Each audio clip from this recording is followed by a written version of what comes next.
1851.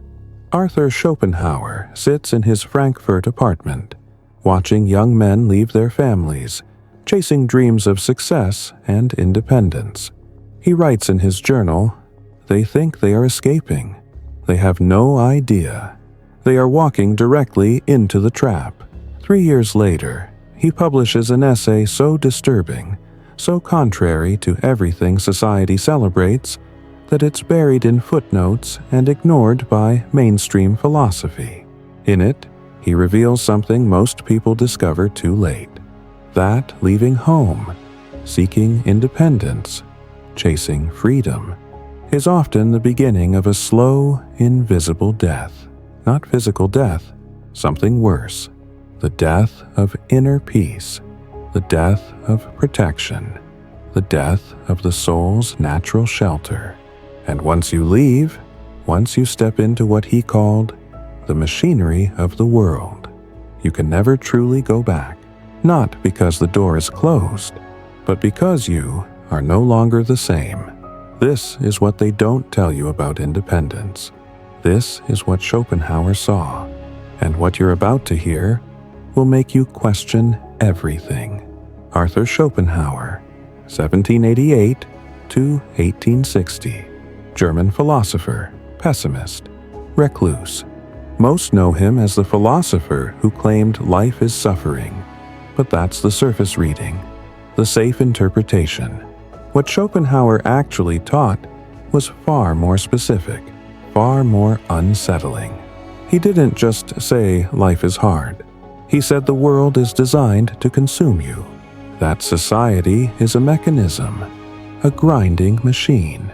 And the moment you step into it fully, believing you can conquer it, control it, succeed within it, you've already lost. Schopenhauer spent his entire adult life living alone, minimal contact with others, no family of his own, no social obligations. And he claimed this wasn't loneliness, it was protection, the only way to preserve what he called the will's inner quiet. He watched from his window as the world moved below him. Commerce, ambition, desperation, the endless cycle of desire and disappointment. And he saw something others couldn't see, that everyone down there was trapped, not by chains, not by force, but by their own belief that they had to participate, that they had to prove themselves, that they had to succeed. Tonight, we explore the darkest corner of Schopenhauer's philosophy, the part they don't teach in universities, the part that contradicts everything modern culture celebrates, the brutal truth about leaving home, about independence, about the price of ambition. This is the Hidden Codex, where ancient wisdom meets modern power. Before we go deeper, if you sense there's more to reality than what you've been told, if you're ready to hear truths that most people spend their entire lives avoiding, subscribe to the Hidden Codex. Turn on notifications, because what comes next cannot be unlearned. Let's continue. Schopenhauer had a term for the external world, the world of careers, ambitions, social status, relationships, obligations. He called it the machinery, and he didn't mean it metaphorically. He believed the world operates like a machine, a system, with its own logic, its own momentum, its own hunger. And when you leave home, when you step out into independence, you're not just entering a neutral space where you can build your life. You're stepping into the gears. Here's how Schopenhauer described it in The Wisdom of Life. The man who ventures into the world, believing he will shape it to his will, is like a child reaching into a fire. He does not understand the nature of what he touches until it is too late. Most people read that as poetic exaggeration. It's not. Schopenhauer was describing something precise, something he observed over and over in Frankfurt, watching ambitious young men arrive full of dreams and leave years later hollowed out. What happens is this: You leave home seeking freedom, seeking control, seeking to prove yourself. And at first, it feels liberating. No one telling you what to do. No restrictions. Pure potential. You wake up in your own place. You make your own decisions. You chart your own course. It feels like power. Like you've finally broken free from the constraints of childhood, from parental control, from the limitations of dependency. But then, slowly, the world begins making demands. A job, rent, relationships, reputation, status, appearances.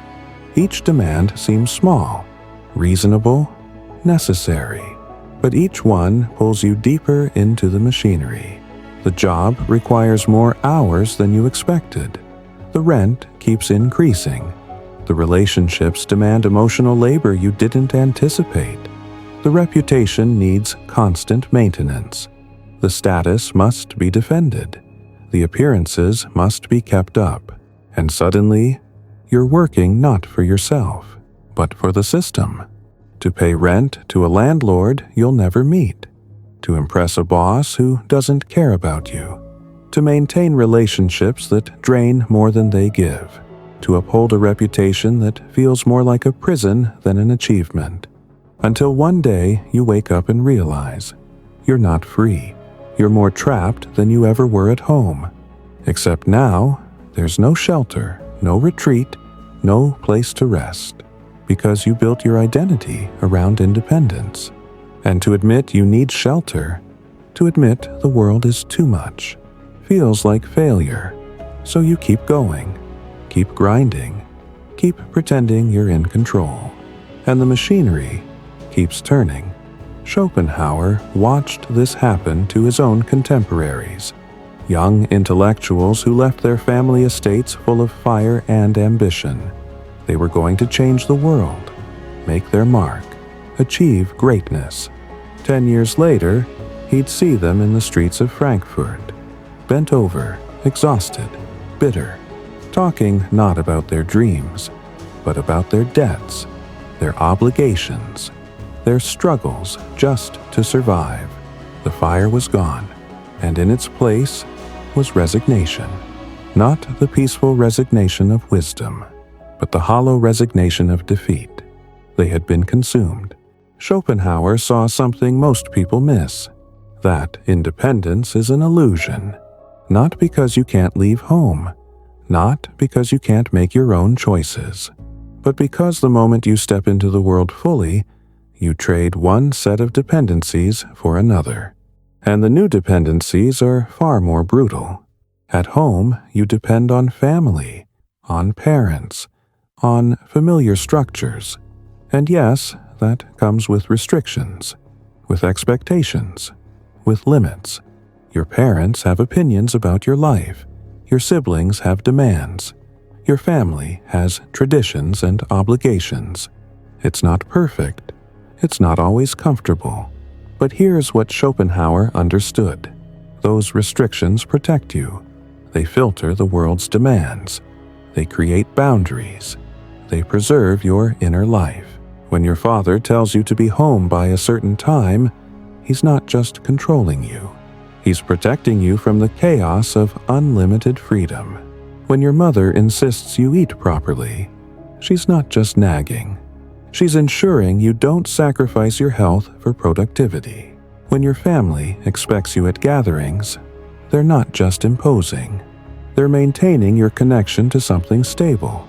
Something that exists independent of your performance. At home, you are valued simply for existing, not for what you produce, not for what you achieve, not for how well you perform, just for being family. That's rare. Almost nowhere else in the world will you find that. When you leave, when you claim full independence, you remove those filters, and the world floods in.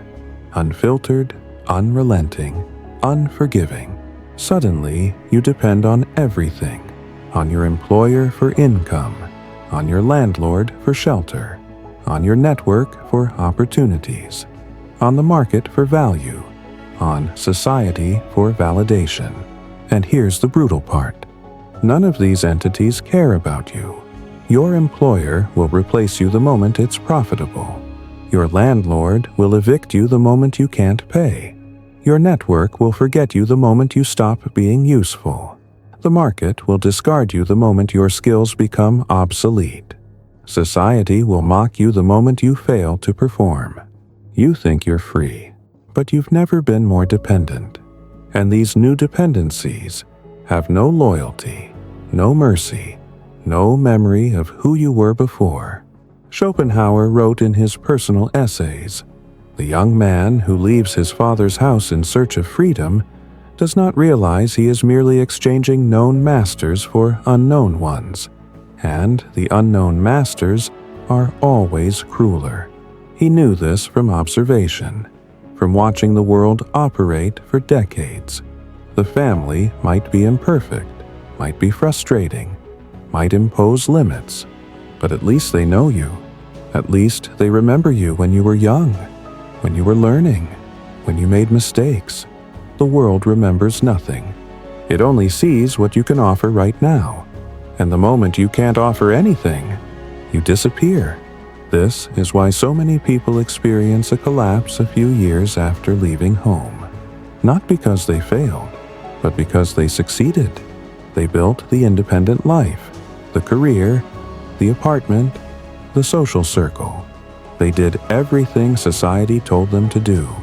And then they realized it's all fragile, all conditional, all dependent on forces they don't control. One economic downturn, one illness, one shift in the market, one change in industry, one bad quarter at the company, and it all disappears. The job ends, the apartment goes, the social circle disperses, the identity crumbles, and there's no safety net, because you traded the safety net for independence. At home, the foundation was stable, imperfect, but stable. Out here, there is no foundation, just momentum, and the moment you stop moving, you fall. Schopenhauer saw people fall constantly, and what struck him most wasn't the fall itself. It was how alone they were when it happened. No family to catch them, no inherited stability to fall back on, no unconditional support to rely on. Just the cold, indifferent machinery of the world. And the machinery doesn't catch you when you fall. It runs over you. But Schopenhauer's critique goes deeper. He wasn't just concerned with external stability. He was concerned with something far more essential. What he called the inner life. The part of you that thinks, reflects, creates, dreams, feels deeply. The part of you that exists independent of the world's demands. The part of you that is simply you. And here's what Schopenhauer observed. The machinery of the world destroys that. Not all at once. Slowly. Through exhaustion. Through distraction. Through constant demands for your attention, your energy, your time. When you live at home, protected from the full weight of the world, you have space to read, to think, to develop your inner world. You can spend an afternoon doing nothing productive, just thinking, just feeling, just being. And no one questions it, because your survival isn't at stake. Your rent isn't due. Your boss isn't waiting. But when you leave, when you take on full responsibility for your survival, that space disappears. Every moment becomes transactional. Every relationship becomes strategic. Every thought turns toward utility. You can't just read a book for pleasure anymore. You read for skills, for networking, for career advancement. You can't just spend time with someone because you enjoy their company. You spend time strategically, building connections, maintaining networks, creating opportunities. You can't just think about philosophical questions because they interest you. You think about problems that need solving, about tasks that need completing, about goals that need achieving. How does this help me succeed? How does this advance my position? How does this contribute to my goals? And the part of you that simply exists, the part that contemplates, that wonders, that feels without purpose, dies. Slowly at first, you notice you haven't read a novel in months, haven't had a deep conversation in weeks, haven't felt genuine curiosity about anything you can't remember. But you tell yourself it's temporary.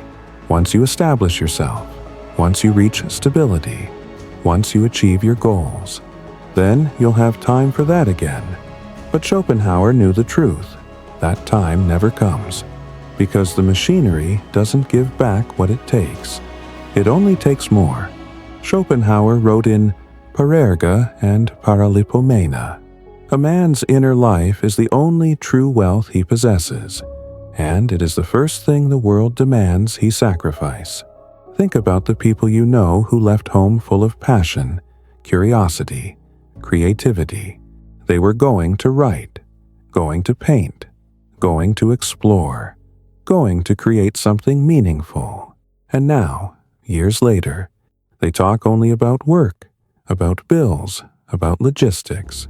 Ask them about their dreams and they look confused, like you're speaking a foreign language. Dreams? They don't have time for dreams. They have responsibilities. Their eyes are different. Not sad exactly, just empty. The light that was there before, the spark of genuine aliveness, gone, replaced by efficiency, productivity, function. They've become machines, operating within the machinery, and they don't even realize it, because everyone around them is the same. That's not failure. That's the cost of independence, the price the machinery extracts, and most people pay it willingly, proudly even. They wear their exhaustion like a badge of honor, their lack of free time as proof of importance, their inability to feel deeply as evidence of maturity. I don't have time for that anymore. I'm an adult now. I have real responsibilities. Schopenhauer would hear that and see it for what it is. Not maturity, spiritual death, the complete victory of the machinery over the soul. So Schopenhauer made a choice most people consider extreme, pathological, cowardly. He stayed alone, never married, no children, minimal social contact. He lived in a small apartment in Frankfurt with his dog, Atma. Every day, the same routine. Morning, writing. Afternoon, reading. Evening, a walk along the river. The same walk, the same path, the same bench.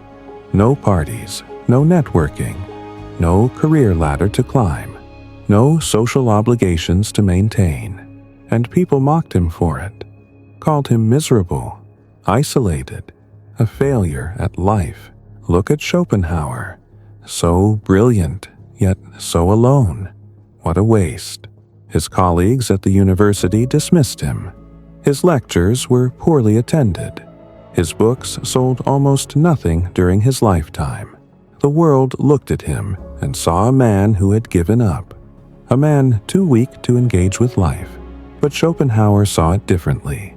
He saw himself as one of the few who escaped, who saw the machinery for what it was, and refused to step into it.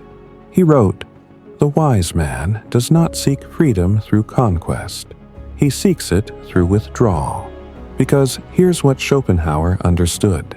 True freedom isn't about doing whatever you want. It's about not needing to do anything. It's about having a life so internally rich, so self-sufficient, that the world's demands become irrelevant. Most people think freedom is having enough money to buy what you want, enough power to do what you want, enough status to go where you want. But Schopenhauer saw that as slavery, because all of those things require you to participate in the machinery, to earn the money, to build the power, to maintain the status. which means you're still controlled, still dependent, still trapped. Real freedom is different.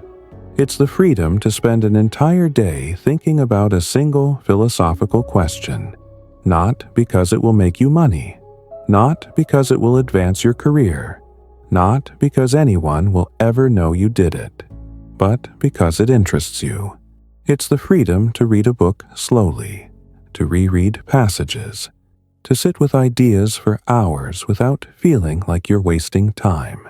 It's the freedom to take the same walk every day, not for exercise, not for optimization, not for any productive reason, but because you enjoy it. And that kind of freedom requires protection. It requires shelter, not from weakness, from wisdom, because Schopenhauer understood what most people don't. The world is hostile to inner life, not intentionally malicious, just indifferent. The world doesn't care if you have time to think, if you have space to feel, if you have energy for contemplation. The world only cares if you produce. And the moment you stop producing, you become invisible. So the only way to preserve inner life is to protect it, to build barriers between yourself and the world's demands. And for Schopenhauer, that meant solitude, not loneliness. Solitude, the deliberate choice to limit external engagement in order to maximize internal depth. Schopenhauer's apartment wasn't a prison. It was a fortress, a deliberate structure built to protect his inner life from the machinery's hunger. And within that fortress, he created some of the most profound philosophy in human history, not despite his isolation, because of it. The world as will and representation, on the suffering of the world. The art of being right, works that would influence Nietzsche, Freud, Jung, Einstein, Tolstoy, Wagner, works that are still studied, debated, and revered today. All written from that small apartment in Frankfurt, all written in solitude. All written by a man the world called a failure. Schopenhauer didn't need the world's approval. He had something better. He had himself, fully, completely, undiluted. And that was enough. Now, let's bring this into today, because Schopenhauer's warning is more relevant now than ever. Modern culture worships independence. Move out. Start your career. Build your life. Be self-sufficient. It's everywhere. In movies, in social media, in advice from parents, teachers, mentors. The message is clear and consistent. Staying home is failure. Leaving home is success. Dependence is weakness. Independence is strength. And if you don't, if you stay home longer than expected, if you need help, if you admit the world is overwhelming, you're seen as weak, immature, a failure. Still living with your parents at your age? The shame is designed to be unbearable, to push you out, to force you into the machinery, whether you're ready or not, whether it's wise or not, whether it will destroy you or not. But here's the trap Schopenhauer identified. The people pushing independence the hardest are often the ones most enslaved by the machinery. Look at them closely. They work 60 hours a week. They're drowning in debt, student loans, credit cards, mortgages. They have no time for relationships, for hobbies, for inner development. They haven't read a book in years, haven't had a meaningful conversation in months, haven't felt genuine joy in. They can't remember. They're exhausted, burnt out, medicated for anxiety, depression, insomnia. Their health is deteriorating. Their relationships are shallow. Their inner life is non-existent. And yet they'll tell you, this is what success looks like. This is what being an adult means. Schopenhauer would look at that and say, that's not success, that's capture. Because the machinery doesn't just want your labor. It wants your belief. It wants you to identify with the grind, to take pride in exhaustion, to see rest as weakness, to view contemplation as laziness, to mistake busyness for importance. So you never stop, you never question, you never step back and ask, wait, is this actually what I want? Is this actually making me happy? Is this actually worth it? Because if you asked those questions, you might realize the answer is no, and that would be dangerous. Not to you, to the machinery, because the machinery needs believers.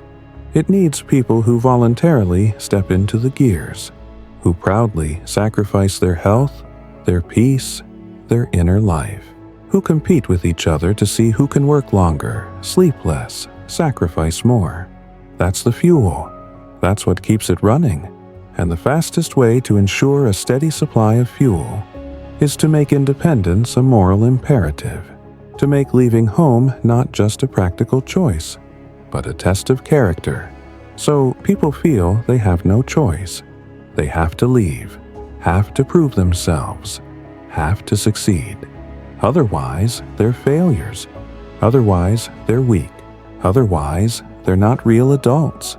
And so they leave, unprepared, unprotected, unaware, and they step right into the gears. And you've traded everything meaningful for the illusion of independence. And the worst part? By the time you see it, you're too deep to escape. The mortgage, the career, the reputation, the life you built. It's all real now, all concrete, all demanding, and dismantling it, going back, admitting it was a mistake, feels impossible. The financial cost is too high. You've accumulated debt, commitments, obligations. The social cost is too high. What would people think? What would they say? The psychological cost is too high. Your entire identity is wrapped up in being independent, in being successful, in not needing help. To admit you were wrong, to admit you need shelter, to admit the world is too much, would require destroying everything you've built, everything you've told yourself you are. So you don't.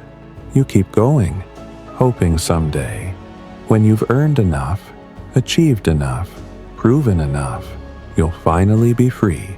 You'll finally have space to breathe, to think, to feel, to be, just a little more, just a little longer. But Schopenhauer knew the truth. That day never comes, because the machinery doesn't release what it captures. It only consumes. The more you have, the more you need. The higher you climb, the further you can fall. The more you achieve, the more you have to defend. There's no peak where you finally rest. There's only higher gears, more pressure, more demands, until there's nothing left, until you're completely hollow, just a shell moving through motions, producing, consuming, repeating, but no longer truly alive. But Schopenhauer also identified something else, a pattern among the few who managed to preserve their inner life despite the world's demands. And here's what they all had in common. They maintained shelter. Not physical shelter necessarily, but psychological shelter. A space where the world's demands couldn't reach them. Some did this by staying close to family, not out of dependency, but out of strategy. They lived with parents even after establishing careers, or they lived nearby, close enough to share meals, to share space, to share the burden of existence. And they ignored the judgment, the mockery, the shame, the questions. Why are you still living with your parents? Because they understood something others didn't. The shame was artificial, imposed by a culture that benefits from isolation. But the protection was real. Others did it by creating rituals of solitude, sacred time when they disconnected completely. No phone, no internet, no work, no obligations. Just space. Space to read, to think, to feel, to remember who they are beneath the roles. Others did it by refusing the game entirely, living simply, earning little, needing less. They worked part-time jobs, lived in small spaces, owned few possessions, and by needing less from the world, they gave the world less power over them. They weren't trapped by mortgages, by car payments, by the need to maintain appearances. They were free in a way that confused people. How can you live like that? Don't you want more? But they didn't want more. They wanted depth, and depth requires space. But all of them understood what Schopenhauer taught. You cannot fight the machinery. You cannot conquer it. You can only protect yourself from it. Schopenhauer wrote, "The man who seeks to thrive within the world's system is doomed. But the man who builds his life outside its reach, that man has a chance." The key word there is outside. Not against, not in opposition. Outside, beyond its reach, in a space it cannot touch. And here's the thing that makes this so difficult. Building a life outside the machinery's reach requires sacrifice, not just material sacrifice, but social sacrifice, because people will judge you. They'll call you lazy, unambitious, afraid, immature, irresponsible. They'll project their own entrapment onto you, because seeing someone refuse the game reminds them they didn't have to play it either, that they had a choice, that they chose this, and that realization is unbearable. So they attack, they mock, they shame, they question, not because they genuinely care about your well-being, but because your freedom threatens their justification. If you can be happy outside the machinery, then maybe they didn't need to sacrifice everything to be inside it. And that thought is too painful to accept. So they reject it. By rejecting you, Schopenhauer experienced this constantly. Mocked by peers, dismissed by academia, ignored during his lifetime, called a misanthrope, a pessimist, a failure. People looked at his solitary life and saw sadness. He looked at their connected lives and saw slavery. But he didn't waver. He didn't try to convince them. He didn't defend himself, because he knew something they didn't. Their approval meant nothing. Their success meant nothing. What mattered was this. At the end of the day, when the world stopped demanding, could you still hear your own thoughts? Could you still feel your own feelings? Could you still be yourself? Or had you become an echo of the machinery, a sophisticated automaton, going through motions that were programmed into you, speaking words you were taught to speak, wanting things you were told to want, living a life that was designed for you, but never chosen by you? Schopenhauer refused that fate, and he paid the price. Decades of obscurity, of isolation, of being misunderstood. But then something happened. Near the end of his life, people started reading his work, started understanding, started seeing what he saw. And suddenly, he wasn't alone anymore. Not physically, but intellectually, spiritually. People across Europe were reading his words and recognizing themselves, recognizing the machinery, recognizing the trap, and finding the courage to step back. Schopenhauer died in 1860. By then, his work was finally gaining recognition. But even if it hadn't, even if he had died in complete obscurity, he would have been satisfied, because he had something more valuable than fame. He had himself, fully intact, undiluted by the world's demands. That was his victory.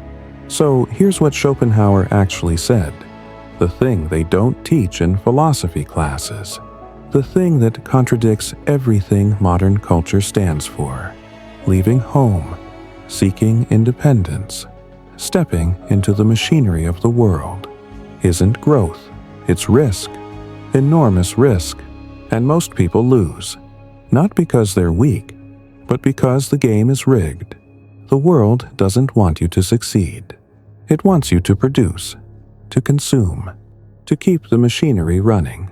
Your success, your happiness, your inner life, those are irrelevant to the machinery. Actually, they're worse than irrelevant. They're obstacles, because a person with a rich inner life doesn't need as much from the world, doesn't consume as much, doesn't produce as much, doesn't participate as much, and that makes them less useful to the machinery. So the machinery evolved mechanisms to prevent that. Social pressure, financial obligation, cultural narratives about success and maturity, all designed to push you out of shelter, to push you into the gears. And the fastest way to ensure that is to make you believe independence is freedom. So you'll voluntarily step into the gears, proudly, eagerly, believing you're escaping, never realizing you're walking directly into the trap. And by the time you realize what's happening, you're already caught. Schopenhauer saw this in Frankfurt, saw it play out again and again. Young men leaving families full of hope and ambition. They were going to change the world, make their mark, build something meaningful, and returning years later, broken, not physically, but spiritually, their eyes empty, their creativity dead, their inner life extinguished. All that remained was function, the ability to work, to produce, to consume, to repeat. But the spark, the thing that made them uniquely themselves, gone. And the world called that becoming a man. Growing up, maturing, succeeding. Schopenhauer called it tragedy, the systematic destruction of human potential. He wrote, shortly before his death, "I have watched the world devour countless souls, and the most heartbreaking part is that they walked willingly into its mouth. They believed the promises. They believed hard work would be rewarded, that sacrifice would lead to freedom, that success would bring peace. They believed the machinery was a ladder, that if they just climbed high enough, they'd reach the top, they'd be free, they'd finally rest." But Schopenhauer knew there was no top, just higher gears, more pressure, more demands. The machinery doesn't have a destination, it just runs, endlessly, and it runs on human energy, on human time, on human life, until there's nothing left to extract, and then it moves on to the next person. Now look around. How many people do you know who are truly free? Not financially comfortable, not socially successful, but free. Free to think their own thoughts, free to live according to their own values, free from the constant, gnawing anxiety that if they stop performing, everything collapses. Free to spend a day doing nothing productive without feeling guilty. Free to pursue interests that have no career value. Free to be themselves without performing. Almost none, because almost everyone stepped into the machinery, believing they could control it, believing they could use it without being used, believing they'd be the exception. And the machinery did what it always does. It consumed them, slowly, quietly, completely, until what remained wasn't really a person anymore, just a function, a role, a position in the system. Their name might still be attached, but the person behind the name, gone, replaced by performance, by productivity, by function. And no one even notices, because everyone around them is the same, the walking dead, going through motions, believing they're alive because they're busy. Schopenhauer wasn't telling people to never leave home. He wasn't advocating for permanent dependence. He was issuing a warning that most people hear too late, that the world is not neutral, that independence comes with a price most don't realize they're paying, that shelter, protection, boundaries are not signs of weakness. They're signs of wisdom. the wisdom to recognize that the world is hostile to inner life, not intentionally, just structurally, and that, without protection, you will be consumed, and the people who preserve them are the only ones who survive intact.